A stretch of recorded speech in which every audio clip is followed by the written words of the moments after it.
இன்னைக்கு வீடியோவில் எட்சியில் நம்மளோட வியூவர்ஸ்க்கு இருக்கிற மோஸ்ட் காமன் கொஸ்டின்ஸ் டவுட்ஸ் அதுக்கான ஆன்சர்ஸ் தான் இன்றைக்கி வீடியோவில் பார்க்க போகிறோம். வணக்கம், நான் ஆக்னஸ், கைத்தொழில் முனைவோர் சேனலுக்கு உங்களை வரவேற்கிறேன். இன்றைக்கி வீடியோவில் நம்மளோட வியூவர்ஸோட most common questions. So first அப்படி பார்த்தோன்னா, நீங்கள் ஷாப் ஓப்பன் பண்ணும்போது கிரெடிட் கார்டு டீட்டெயில்ஸ் கேட்குறாங்க. கிரெடிட் கார்டு என்கிட்ட இல்லை, என்ன பண்ணலாம் அப்படின்றது தான் டவுட். ஸோ யூஸ்வலாக கிரெடிட் கார்டு கேட்டிருப்பாங்க, பட் கிரெடிட் கார்டு கம்பல்சரி கிடையாது. நீங்கள் டெபிட் கார்டே யூஸ் பண்ணலாம்.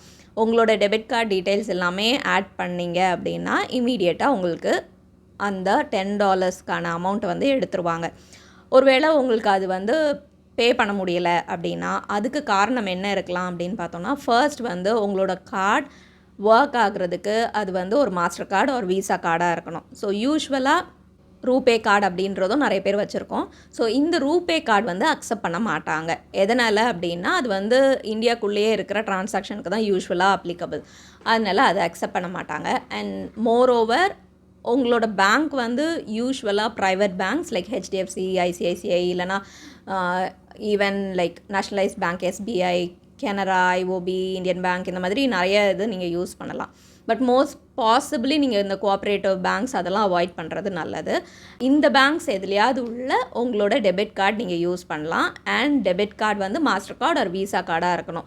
அப்படி இருந்துமே ஒருவேளை உங்களோட கார்டை ஒர்க் ஆகலை அப்படின்னா நீங்கள் என்ன பண்ணுங்கன்னா, உங்களோட கார்டை ஃபியூ திங்ஸ்க்கு எனேபிள் பண்ண சொல்லணும். ஒன்று இன்டர்நேஷ்னல் ட்ரான்சாக்ஷன், அதுக்கப்புறமா இ-காமர்ஸ் யூசேஜ். இன்டர்நேஷ்னல் ட்ரான்சாக்ஷன் எதுக்கு அப்படின்னா, இப்போ நம்மளோட எட்சி யூஎஸ் பேஸ்ட் இல்லையா? ஸோ அந்த வெப்சைட் நம்ம கண்ட்ரி கிடையாது, வெளியே உள்ள ஒரு கண்ட்ரியோடது. அதனால் நீங்கள் இன்டர்நேஷ்னல் ட்ரான்சாக்ஷனுக்கு அக்செப்டன்ஸ் கொடுக்கணும். ஸோ இதை எனேபிள் பண்ணால் உடனே ஒர்க் ஆகிரும். உங்களுக்கு இன்டர்நெட் பேங்கிங் இல்லை மொபைல் பேங்கிங் இருந்ததுன்னா செட்டிங்ஸில் போய் மாற்ற முடியும். பட் ஒவ்வொரு பேங்க்கோட அந்த ஸ்க்ரீன் ஃபீச்சர்ஸ்லாம் டிஃப்ரெண்ட்டாக டிஸ்பிளே ஆகும். அப்படின்றனால அது எக்ஸ்பிளைன் பண்ணுறது கொஞ்சம் காம்ப்ளிகேட்டட். அதனால நீங்கள் நேராகவே பேங்க்குக்கு போகிறது நல்லது. ஒருவேளை உங்களால் முடிஞ்சதுன்னா செட்டிங்ஸில் போய் நீங்கள் செக் பண்ணிங்கன்னா இந்த international transaction and e-commerce usage நீங்கள் ஆக்டிவேட் பண்ணி விட்டுறலாம்.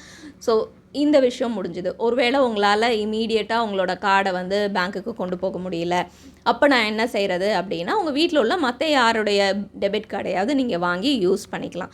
பிகாஸ் இது நம்ம எட்சிக்கு பே பண்ண வேண்டிய ஃபீஸ் அப்படின்றனால எட்சி ஷாப் ஓனரோட நேமில் இருக்கிற கார்டா அப்படின்றதெல்லாம் செக் பண்ண மாட்டாங்க. அது ஒரு இஷ்யூ கிடையாது. அதனால் நீங்கள் டெபிட் கார்டு யூஸ் பண்ணி உங்களோட ஷாப்பை ஓப்பன் பண்ண முடியும். அண்ட் உங்களுக்கு சேவிங்ஸ் அக்கௌண்ட்டே போதும், கரண்ட் அக்கௌண்ட் வேண்டாம். அடுத்தது ஜிஎஸ்டி ரிலேட்டட். ஸோ ஜிஎஸ்டியில் ஃபஸ்ட்டு வர மோஸ்ட் கொஸ்டின் என்னென்னா, டிஜிட்டல் ப்ராடக்ட் தான் நான் செல் பண்ண போகிறேன், எனக்கு ஜிஎஸ்டி வேணுமா அப்படின்னு. நம்மளோட இந்தியன் கவர்மெண்ட்டை பொறுத்த வரைக்கும் ஆன்லைனில் இ-காமர்ஸ் மூலமாகவோ நம்ம எந்த ஒரு பொருள் செல் பண்ணாலும் நமக்கு ஜிஎஸ்டி ரெஜிஸ்ட்ரேஷன் இருக்கணும்.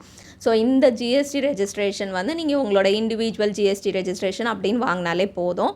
இப்போ நம்ம ஒரு ஃபிசிக்கலாக இருக்கிற ஒரு பிஸ்னஸுக்கு நம்ம ஜிஎஸ்டி எடுக்கணும் அப்படின்னா தான் நம்மளோட ஆனுவல் டர்ன் ஓவர் இத்தனை லேக்ஸ் இருக்கணும் அப்படின்ற லிமிட்டேஷன்லாம். பட் இ-காமர்ஸில் நம்ம செல் பண்ணுறோம் அப்படின்னா, நம்ம இப்போ தான் நம்ம ஷாப்பை புதுசாக ஓப்பன் பண்ணுறோம் அப்படின்னாலும், லைக் ஒரு ஸ்டார்ட் அப் தான் நம்ம அப்படின்னாலும் சரி, இல்லை நம்ம டிஜிட்டல் ப்ராடக்ட் தான் அப்படின்னாலும் சரி, ஒருவேளை ஃபியூ சேல்ஸ் தான் வர மாதிரி ஷாப்பாக இருந்தாலும் சரி, எல்லாருக்குமே ஜிஎஸ்டி கம்பல்சரி. ஸோ நீங்கள் ஜிஎஸ்டியை சப்மிட் பண்ணால் மட்டும்தான் கஸ்டமர்ஸால் உங்ககிட்ட ப்ராடக்டை வாங்க முடியும். நீங்கள் எல்லா டீட்டெயில்ஸும் கொடுத்துட்டீங்க, எட்சியில் நீங்கள் பே பண்ணிட்டீங்க, அந்த $10 எல்லாமே முடிச்சிட்டிங்க, உங்களை அக்செப்ட் பண்ணிட்டாங்க அப்படின்னாலுமே உங்களோட ப்ராடக்டை கஸ்டமரால் வாங்க முடியணும் அப்படின்னா உங்களோட ஜிஎஸ்டியை நீங்கள் ரெஜிஸ்டர் பண்ணால் மட்டும்தான் முடியும். So GST compulsory. அண்ட் இந்த ஜிஎஸ்டி நிறைய விதமாக வாங்கலாம். நம்ம வெப்சைட்லேயே ஆன்லைனில் நம்மளே எடுக்க முடியும். அது ஒன்று. அடுத்தது சில ஆன்லைன் சர்வீசஸ் இருக்குது, cleartax.in, இந்த மாதிரி நிறைய வெப்சைட்ஸ் இருக்குது. அவங்க ஜிஎஸ்டி ரெஜிஸ்ட்ரேஷன் ஒர்க் எல்லாம் பண்ணி தருவாங்க, டேக்ஸ் ரிலேட்டடான விஷயங்கள் செய்து தருவாங்க. ஸோ இந்த மாதிரி ஆன்லைன் சர்வீசஸ் இருக்குது. அவங்க மூலமாகவும் பண்ணலாம், இல்லைனா ஆடிட்டர்ஸ் மூலமாக பண்ணலாம். சில ஏஜென்சிஸ் கூட இருக்கிறதுக்கு சான்சஸ் இருக்குது, ஜிஎஸ்டி எடுத்து தர ஏஜென்சிஸ். இந்த ஆடிட்டர்ஸ் கிட்ட போகிறது தான் இருக்கிறதுலே பெஸ்ட் அப்படின்னு சொல்லுவேன். எதனால் அப்படின்னா, இப்போ நம்மளே ஓனாக நம்ம ஆன்லைனில் அப்ளை பண்ணோம் அப்படின்னா ஜிஎஸ்டிக்கு ஆகிற காசு மட்டும்தான் கொடுக்கணும். ஸோ அமௌண்ட் வைஸ் நமக்கு ரொம்பவே காஸ்ட் எஃபெக்டிவாக இருக்கும். ஆனால் ஒருவேளை ஒரு சில டாக்குமெண்ட்ஸ் நம்ம கரெக்டாக கொடுக்கல, இல்லை அதில் வேறு என்ன மாதிரி சேஞ்சஸ் இருக்குது, இல்லை நம்மளோட டாக்குமெண்ட்ஸில் ஏதாவது ஒரு இஷ்யூஸ் இருக்குது, அதை எப்படி சால்வ் பண்ணணும், இந்த மாதிரி நிறைய விதமான ஹெல்ப்புக்கு ஒரு ஆடிட்டர் இருந்தால் நமக்கு ரொம்பவே ஹெல்ப்ஃபுல்லாக இருக்கும். அதே மாதிரி இந்த ஆடிட்டர் இ-காமர்ஸ் ஹேண்டில் பண்ணுறவங்களா அப்படின்றத மட்டும் கன்ஃபார்ம் பண்ணிக்கோங்க. பட் ஆடிட்டர்ஸ் கூட ஒவ்வொருத்தர் ஒவ்வொன்று மாதிரி சார்ஜ் பண்ணுவாங்க. லைக் 1000 ருபீஸ்லேருந்து 4000 5000 வரைக்கும் சார்ஜ் பண்ணுறவங்க இருக்காங்க. அவங்களோட எக்ஸ்பீரியன்ஸ் பொறுத்து இந்த மாதிரி நிறைய ஃபேக்டர்ஸ்னால அவங்களோட சர்வீசஸ்க்கு அவங்க டிஃப்ரெண்ட்டாக சார்ஜ் பண்ணுவாங்க. ஃப்யூச்சர்லேயும் ஜிஎஸ்டி ஃபைல் பண்ணும்போது நீங்கள் உங்களோட ஆடிட்டர் மூலமாக ஃபைல் பண்ணுறது பெட்டர். அட்லீஸ்ட் 1 or 2 டைம்ஸ் அவங்கக்கிட்ட பண்ணிவிட்டு அதுக்கப்புறம் அது எப்படி தான் ஃபைல் பண்ணணும் அப்படின்னு அவங்கக்கிட்டே கேட்டு லேர்ன் பண்ணிவிட்டு நீங்கள் ஃபைல் பண்ணலாம்.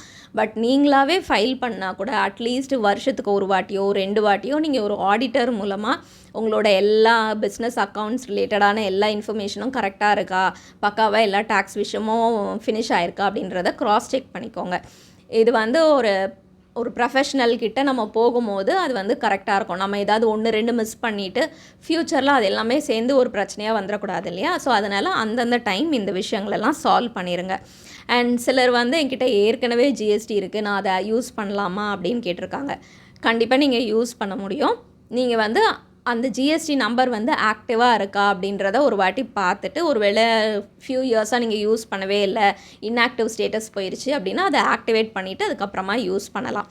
அதுக்கப்புறம் இன்னும் சிலர் கேட்ட கொஸ்டின் என்னென்னா, எனக்கு இந்த ஜிஎஸ்டி வச்சு என்னால் அமேசான்லலாம் செல் பண்ண முடியுமா அப்படின்னு. கண்டிப்பாக பண்ண முடியும். நீங்கள் எட்சிக்காக எடுக்கிற ஜிஎஸ்டி வச்சு நீங்கள் அமேசான், ஃப்ளிப்கார்ட், மீஷோ இதில் எதுலனாலுமே சேல் பண்ணலாம்.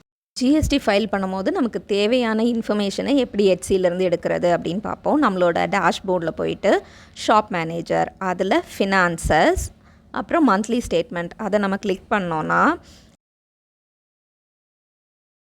அதுலேயே இந்த ஆக்டிவிட்டி சம்மரியில் எல்லா மந்த் எல்லா இயர் அப்படின்னு இருக்கும். ஸோ ஃபஸ்ட்டு எந்த இயர்க்குள்ளது வேணும் அப்படின்றத சூஸ் பண்ணிவிட்டு அதுக்கப்புறமா எந்த மந்த் நமக்கு வேணும் அதை சூஸ் பண்ணிக்கலாம். சூஸ் பண்ண உடனே நமக்கு அந்த பர்டிகுலர் மந்தில் எவ்வளோ சேல்ஸ் நடந்திருக்கு, ஐ மீன் எவ்வளோ ப்ராஃபிட் வந்திருக்கு, எவ்வளோ ரெவென்யூ வந்திருக்கு, அதுக்கு எவ்வளோ ஸ்பெண்ட் பண்ணியிருக்கோம், இந்த மாதிரி சில டீட்டெயில்ஸ்லாம் இருக்கும். அதுக்கப்புறமா கீழே பார்த்தீங்க அப்படின்னா எனக்கு வேட் ரிப்போர்ட்டிங் அப்படின்னு இருக்குது, உங்களுக்கு ஜிஎஸ்டி ரிப்போர்ட்டிங் அப்படின்றது மென்ஷன் ஆகியிருக்கும்.